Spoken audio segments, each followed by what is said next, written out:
Social listening is one of the most underused tools in B2B marketing right now. Most companies either aren't doing it at all or they're paying $50K a year for it when they don't need to be. Now, I use social listening to build my content strategy, track competitor moves, and route signals directly to my team automatically. And in total, the workflows I've created using it have generated me millions of dollars in pipeline. They've helped Trigify scale to over 1,000 paying users. So in this video, I'm going to give you the complete walkthrough of how to set up social listening for B2B marketing, and then show you the 3 most effective use cases that you can implement today. So let's get to it. So before we go into anything, let me quickly explain what social listening actually means in a B2B context, because a lot of people hear this term and think just of tracking mentions for your brand. It's bigger than that. Social listening is the ability to monitor conversations happening across social media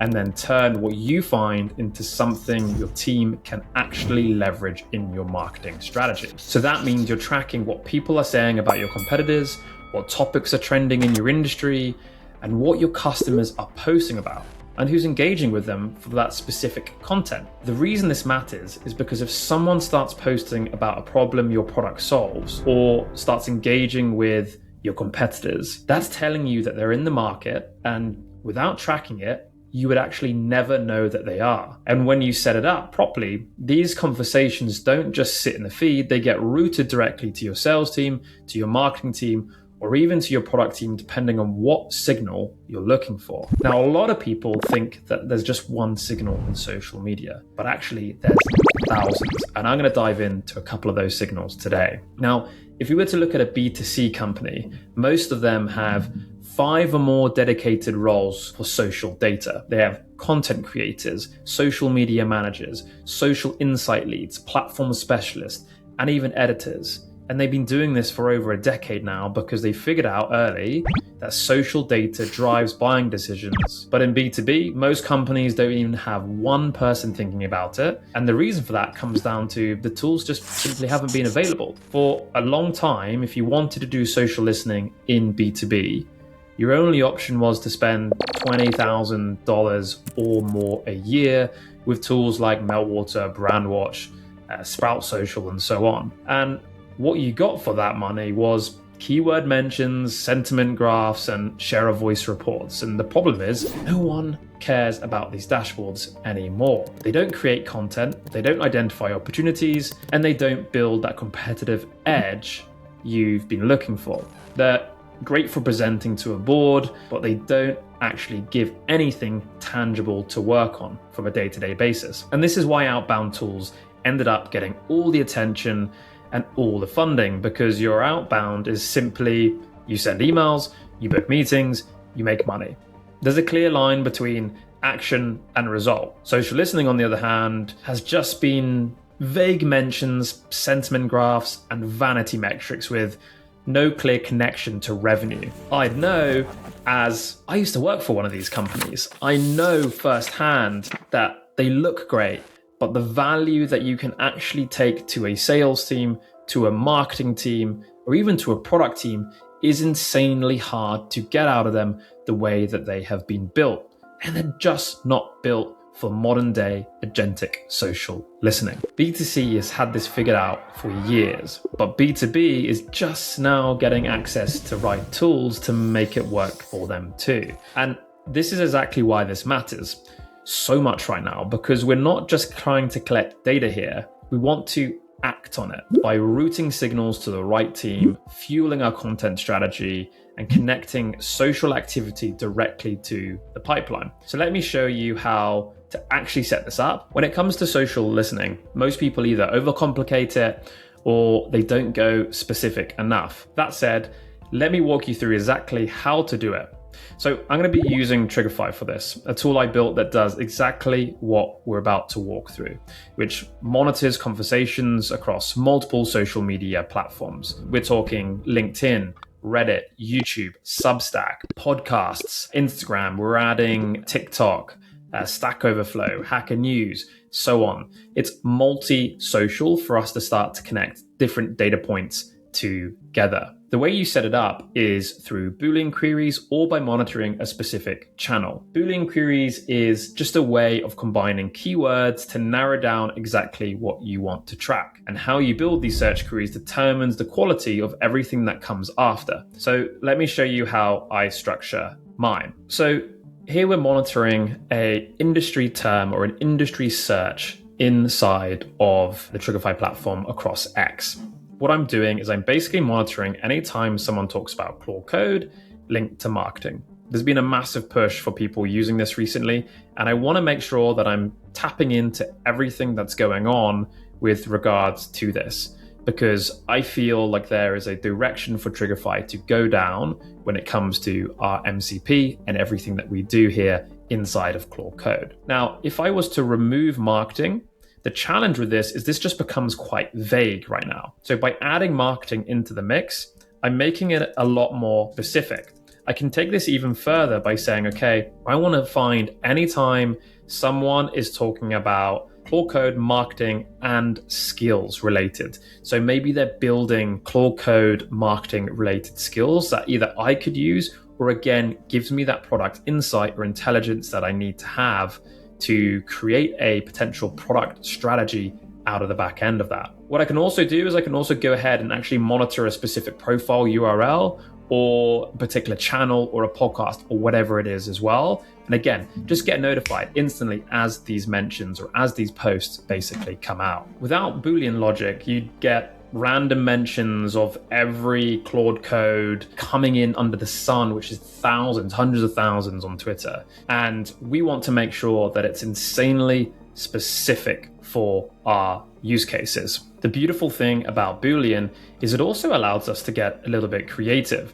So let's just clear this. And let's say I wanted to find anyone talking about something that would have relevance to me in my business, which is a social listening tool, right? I could now enter in something such as social listening or social signals, and then link these keywords to marketing, for example. So now what I'm doing is I'm finding anyone talking about these keywords that has a level of high intent. Without this, again, it's just going to pull back very vague and very generic content. Now, that's not always a bad thing. Sometimes you do want to cast the net pretty wide. And in that case, we then can go ahead and use agents to actually qualify the data and use, obviously, their intelligence to tell us whether this post is relevant or not. So sometimes going wider can be a play, but typically Boolean allows us to get 90% of the way, and then we can use AI to overlay over the top of that data to save costs. Once you have your searches built out, the next step is organizing them into certain categories, because this keeps everything clean as you start to scale it. You might want to think about the different categories and the different searches that you can do. For example, you'll have multiple searches around brand monitoring. This tracks anytime someone mentions Trigify or our product directly as a platform. The second could be around competitor tracking. So these are searches where I'm monitoring anyone either talking about our competitors or anytime our competitors themselves are actually talking as well. And the third bucket is industry keywords. These are the broader topics that matter to our space. Things like intent data, social signals, and B2B marketing automation. And the fourth is thought leaders. Think of these as influencer. This means I'm monitoring specific people in our space to see what they're posting about and who's then engaging with their content. For example, I follow a lot of marketing influencers that post a lot around automation, social data, and signals. And there is a crossover between people engaging with that type of content who would be interested in mine as well. One thing I want to call out here is how important it is to monitor beyond just LinkedIn. I actually tend to find that I get most of my traction on Twitter and Reddit. I've got different flows built up. For example, anytime people are talking about high intent topics, my sales team get a Slack notification to go get involved in that Reddit thread. Anytime people are engaging or commenting on things inside of Twitter, the same principle happens. But we also have an enrichment step that basically takes that Twitter handle, converts it to a LinkedIn, allows us to get their data, and then obviously reaches out from there. The other really thing, and I'm going to talk about this in a second, is podcasts and longer form content are hugely rich data sources to act as context for agents. Do you want to train your agent on everything about social listening? Well, feed it a podcast, which has so much written context, which is gold for an agent. Maybe you want to feed it constant Reddit threads about people talking about XYZ. You can really use this to spot gaps for organic content strategies, training agents. The use cases are endless. So when you're setting up your listening, make sure you're not limiting yourself to just one platform. And if you want to follow along and start building these searches yourself, you can try out Trigify totally for free. You get 250 free credits on our pay-as-you-go plan. I'll leave a link at the top of the description. Now, let's get on and show you the 3 most common use cases I'm seeing where this data actually drives results. First up is the competitor intelligence layer. The first use case is monitoring your competitors. And this is the one I tell every B2B marketer to start with because it gives you information you generally can't get anywhere else. What I'm doing here is I'm tracking every time someone mentions a competitor. You can see I'm monitoring for tools like Brandwatch, MentionApp, Brand24, and just general social listening tools. I'm monitoring for any time they're talking about a feature, how they're complaining about a feature, how they're comparing products in our category. And because we're monitoring across multiple platforms, I'm not just seeing polished LinkedIn posts. I'm seeing the unfiltered conversations where people are being honest about what's working and what isn't. That's what makes this different from how most teams do competitive research. Effective social listening shows you what customers are actually saying, their frustrations, their workarounds, and the features people wish existed. So let's have a look. Here we have a competitor monitoring thread on Reddit. And ironically, this actually is a post about monitoring Reddit at scale. So you have people, again, talking about different things that they can do inside of here. So here they're talking about social listening tool in general, which is obviously one of the keywords that I'm monitoring linked to certain competitors. Here we have a post talking about Brand24. Again, all of these posts are bringing in relevant content for me that's being spoken about across Reddit. But I also have this set up across X, across LinkedIn, obviously, YouTube, and podcasts. On top of direct feedback, I also use this to track how competitors are positioning themselves. So if a competitor suddenly starts posting about a new feature or a new angle, I see it immediately instead of finding out weeks later. That gives me time to respond, whether that means adjusting our messaging, creating content around the same topic, or doubling down on a differentiator content strategy. So how I'm doing that is I'm actually monitoring the founders' profiles as well. So here we can actually track anytime they post on X, anytime they post on LinkedIn, we can go and then track all of that data coming back. So let's just pick out a random individual here from a CEO. So again, here I have all of the content coming out around what they're doing. January was focused on planning, blah, blah, blah. We shipped 7 product features. New Chrome extension that allows rearrangements, purchasing credits, blah, blah, blah. So again, what I do is I have an agent that's summarizing any feature releases, any major developments that my competitors are talking about, and then feeds that back to me into a Slack. The moment they post, I get that information. I know what they're talking about. The second use case is the content strategy. And this one completely changed how I think about what to post and the biggest problem B2B marketers have with content, which is figuring out what to talk about and how can you get your team to start posting more, right? It's ghostwriting, it's employee advocacy. You end up sometimes staring at like a blank page or posting about corporate nonsense that's literally no one cares about. I think the world is starting to realize that personal brand is way more powerful than a corporate brand. And social listening eliminates the guesswork because you can actually see what topics are trending within your space. You can train agents to understand those topics. You can train agents to understand your conversation style or your posting style. And then you can get them to start posting about stuff for you. So how does this work in principle? Well, so what we're doing is we have to provide agent with context to help us create content. So the first thing that I'm doing is I'm monitoring my own posts. Now, why am I doing that? Because the first and most key part of giving an agent context is the style of writing that I have done the last several months. And this is going to go into an agent, and I'm going to show you in a second how it works, and train that agent on the style of writing. The next step is to set up the thought leader or the industry-based searches. I do both.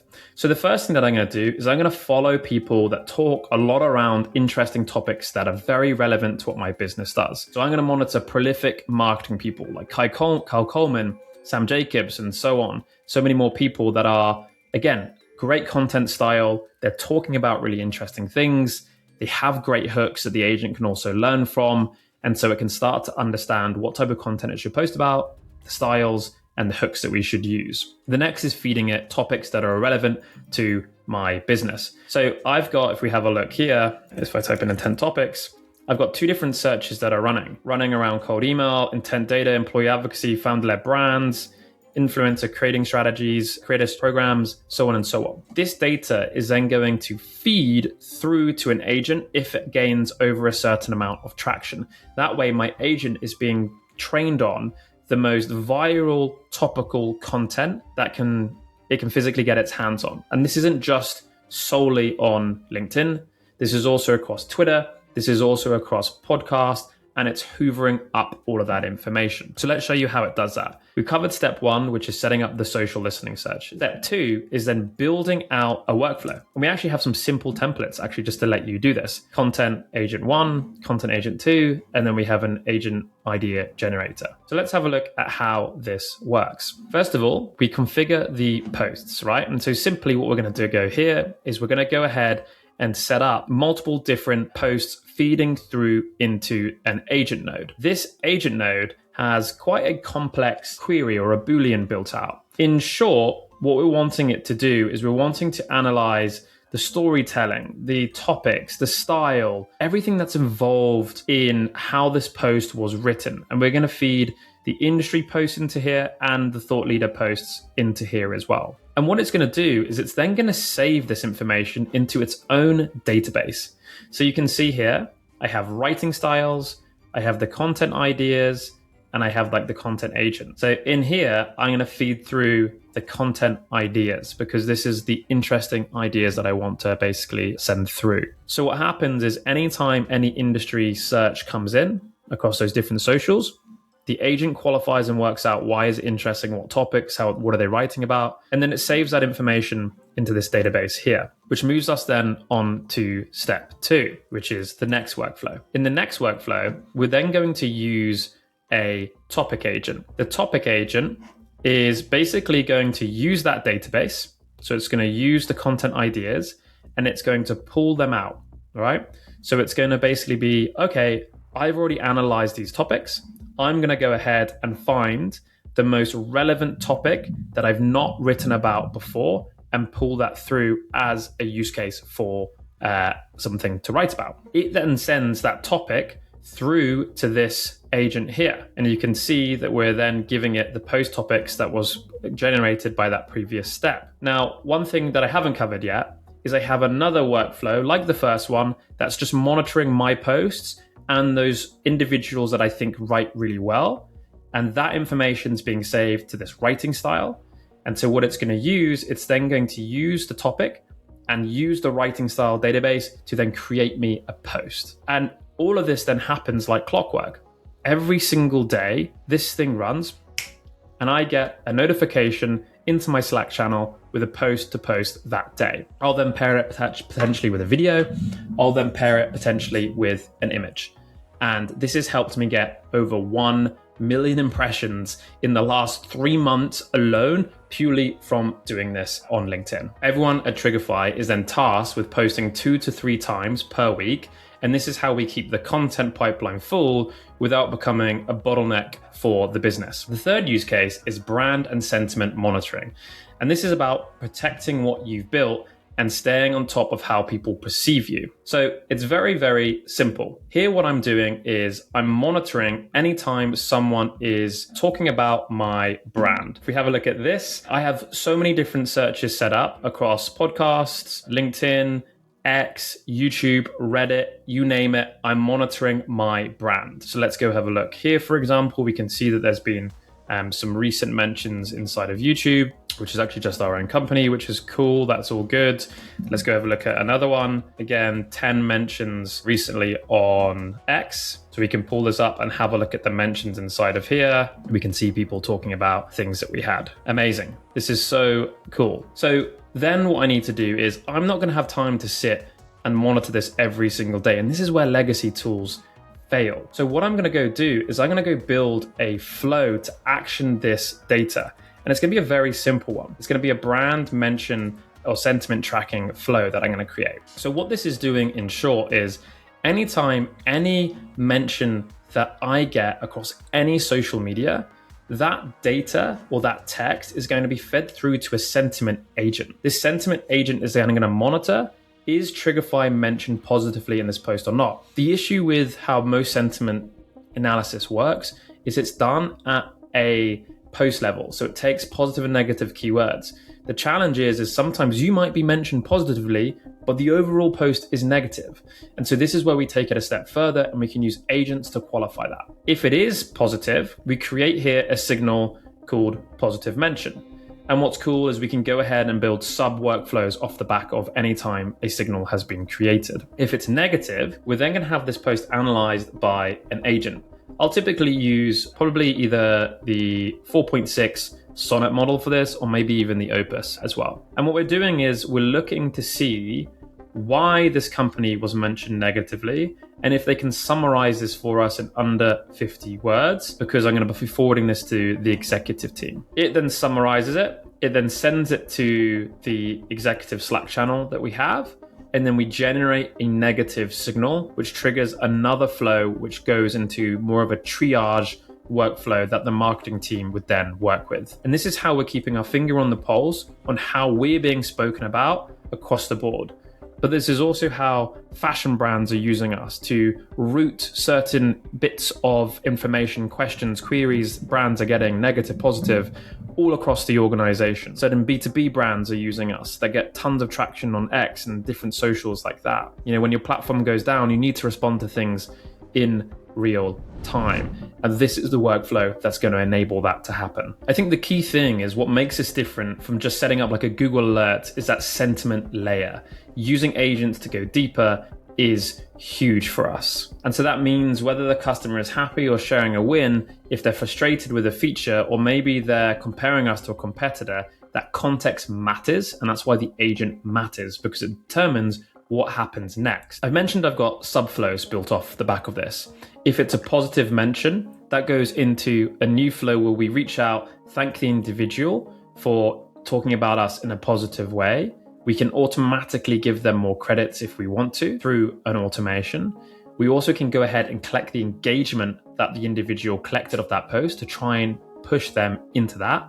And then the same thing is happening over on the negative side, where we're actually tracking how people are saying, what they're talking about, and then triaging it accordingly. This makes it so that nobody on my team has to sit in a dashboard scrolling through posts. The relevant signals find their way to the right people automatically. So let's talk about social listening at scale. Now, let me show you what this looks like when you take this guide and run it at scale. So a few months ago, I set out to understand what people actually think about Trigify versus our competitors. And not just the surface level stuff you find on review sites, the unfiltered conversations, the gaps, the frustrations that people only share in casual social posts. The volume was a challenge here. We were looking at over 17,000 posts across competitors in 30 days. There's no world where my team can manually read through all of those posts to find patterns. So I built a 3-step system to handle it. Step 1, I set up Trigify to track our brand and every major competitor. Now, in this use case, they're not necessarily a competitor, but they had a competitive feature, and that is NA10 and Zapier. So when we went to launch our workflow feature, we wanted to understand, how does everyone talk about workflows?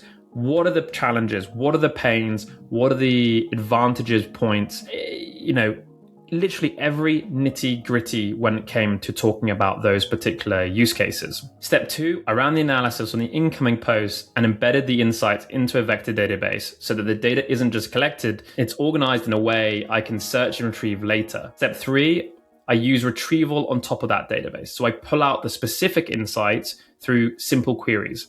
So instead of reading 17,500 posts or whatever it was, I can actually question about what top complaints or certain features, or what are people generally wanting and requesting from these tools. I could go ask it what features existed within a certain category, and I could get the answers backed by substantial social data. And you can see here, the vector database that I'm referring to is the database memory banks that we have pre-built inside of Trigify.